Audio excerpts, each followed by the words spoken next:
In this video, we're going to be discussing some interesting music theory terms that relate to composition that I've been learning about recently. So in this particular video, we're going to be focusing on cadences and some of the types that there could be of cadences. 3 of them in this video. So to start off, a cadence is essentially a sequence of chords that starts on a tonic, which is basically the root position or the beginning of a scale, the first scale degree, and progresses through a sequence of chords and ends on another position in the scale. And there are several types of cadences here. There are actually more than just 3, more than what we've listed here, but these are the 3 most common ones that you'll see in pieces and sheet music, and these are the most essential ones for composition. Let's start off with the first type here, which is authentic. So an authentic cadence is kind of like the normal one, or the most regular general type that you'll see. So an authentic cadence is one that ends on a dominant chord, and a dominant chord is the 5th scale degree. So in a scale of C major, the dominant note would be G, because it's the 5th note in the scale. So in a C major chord progression, if you went all the way up the scale, but used chords instead, the dominant chord would be a G major chord. So thus, an authentic cadence is a cadence that ends on G major chord and then progresses to the tonic, which means that after going to the G major chord, it then goes back to the tonic, which in the case of a C major cadence is the C major chord itself. So right here we have an authentic cadence. We start off with our C major chord here, C, E, and G, our tonic position. Then we progress to D major. This is just a 2nd degree. This could be anything else really, except for the tonic again, otherwise it wouldn't be a cadence. It could be an E minor or a D major. In this case we've got it set as D, A, and C. That's our 2nd position. Then we go to the dominant, which is G major, and that's part of the authentic cadence. The definition is that it progresses to a dominant chord here. This is the dominant. This is the G major, G, and then we go to tonic, which is the final stage, and the tonic in this case is just back to C major. So this is an authentic cadence. It sounds like any other cadence you've heard before. It's basically a sequence of chords. It can make up any melody. You've got a complete song right here. You could put notes around this, and you could structure an entire piece around this here cadence. It's a very common and easy to recognize one. Now the second type, a deceptive cadence, is a little bit different, because with the deceptive cadence, you're ending on a chord other than the tonic, as we did with the authentic. So we aren't going to be ending on the C major chord, assuming we have a C major cadence. So with a deceptive cadence, we're still starting off with a tonic C major, in this case. We can still go to D major, or any other chord. This isn't controlled at all. Just like we did with the authentic one. Let's go to D major again. This is a D major chord. After that, we can go to G major, the dominant, as well. We can still do that. That's perfectly fine. This is still... so far, we're exactly the same as the authentic. And what the human ear is expecting to hear next is the tonic, going back to C major. That's harmonically satisfying, and that's what we all expect to hear. Sorry, dominant here. But with a deceptive cadence, you're kind of tricking the ear into thinking that there's actually something else coming. It's because we're not going to put a tonic chord here, we're going to put something else. And it provides a more interesting sound that kind of subverts your expectations. So, for example, let's say we put an A minor chord here. It could be major as well. But here is, for example, an A chord, called A minor. And this is going to sound completely different than what we've got here. It's going to be sounding the same up until we've got the dominant here. It's going to sound the same. But then instead of going to the tonic, we go to the A minor chord, which in this case is the submediant, which is the 6th scale degree, because A is the 6th note in a C major scale. So the A minor chord is the submediant chord.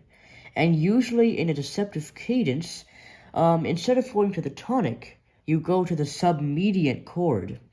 Although this really could be anything other than the tonic. We could erase this here, this A minor chord. We could write something entirely different. We could put maybe an E minor chord here. This would make an even stranger sound to the human ear. So that's basically the central concept of a deceptive cadence. It's subverting your expectations so that all this time you're hearing the tonic, the C major, then the D major, and then the G major, and then you're waiting for that conclusion, the satisfying C major chord, except it's not actually there. Instead, you hear something else, like an A minor or an E minor, or anything else that's different from the tonic.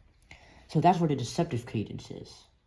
And finally, we have an imperfect cadence, which is a little bit rarer than either of these two here. We don't often use these in composition, but it's also an interesting one that you might see in pieces.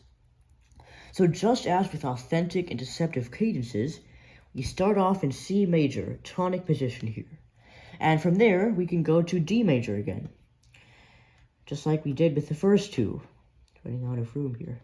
So this is the D major. We can just keep going. We can then go to G major, just as we did with the previous ones. So far, everything is the same.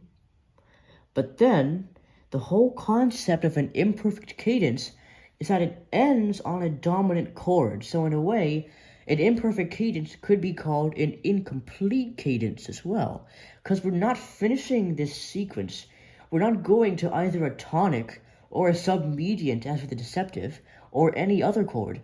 We're just cutting it off right here. We aren't finishing the sequence, which is harmonically unsatisfying to the ear, although it does have some interesting applications in composition. So basically what you'd have here is a C major, or then a D major, whatever second chord you want, and then the dominant, and that's where you end. You don't go to anything else, and you just end right there. And you really want this cadence to be completed, but there's no further chord. So that's the concept of the imperfect cadence. And then if you are writing a piece or something, or you're composing music after this dominant chord, after the end of the cadence, you could maybe create a new melody that kind of resolves this tension that we've created here by setting up this imperfect cadence. We can resolve this by going to a different key, or creating a different sequence, or even pulling out another one of these cadences that we've discussed up here. So it's very interesting, the concept of an imperfect cadence. It really opens up a variety of doors for you to progress from here into a variety of different positions that you could go to. But yes, those are the three most common cadences here. As I mentioned, there are a few others, but these are the most common and important ones you'll encounter. The authentic cadence, basically the regular one that ends back on the tonic. The deceptive one, which subverts your expectations and ends on a key or a chord other than at the tonic, such as the submediant, or really any other chord. And the imperfect, which cuts off right on the dominant and is harmonically unsatisfying to the ear.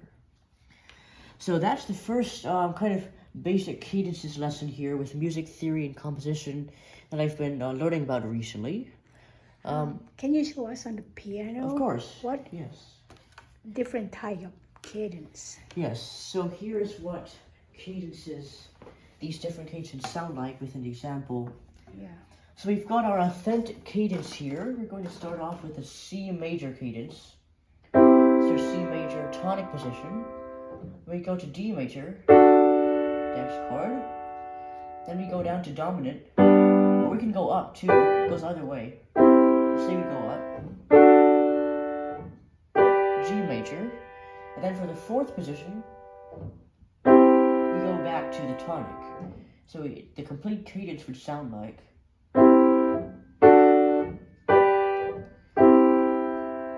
And that's a rather strange cadence as they go, because you're kind of arranging the harmonies in a different way. Another cadence could be, for example, if you started on D major, then to A major, and and then to G major, back to tonic, D major. That's a more harmonically appealing one than the C major example, but either one works in the definition of an authentic cadence. So here's what a deceptive cadence would sound like as an example on the keyboard. We start off with tonic, and go to D major, to dominant, and then that's a different chord. It's not tonic, instead it's A minor. It's not what we're expecting. For a better example, we can turn to a D major cadence, starting off, and then A major, and then G major, and then we can choose, for example, E major. It's not D major. It sounds kind of like eccentric to the ear. It's different than your average going back to tonic cadence. So the regular one would sound like this.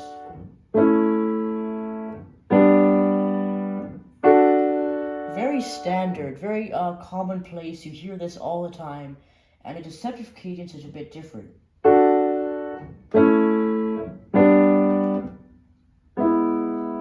So a very different sound there with that E major chord, or whatever it is other than a tonic. You can fill in the fourth position there. And finally, an imperfect cadence, perhaps the strangest of them on the keyboard, would sound like this, starting in D major, going up to dominant, or going down to A major, and then dominant, and then just ending right there. No conclusion. And you're waiting for either the A major or the tonic to complete it, but there's none of that. With an imperfect cadence,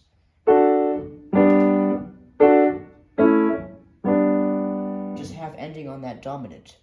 And those are basically the three types of cadences played on the keyboard. Very interesting sounds there you can make with these sequences of chords. And stay tuned for future videos on music theory and composition.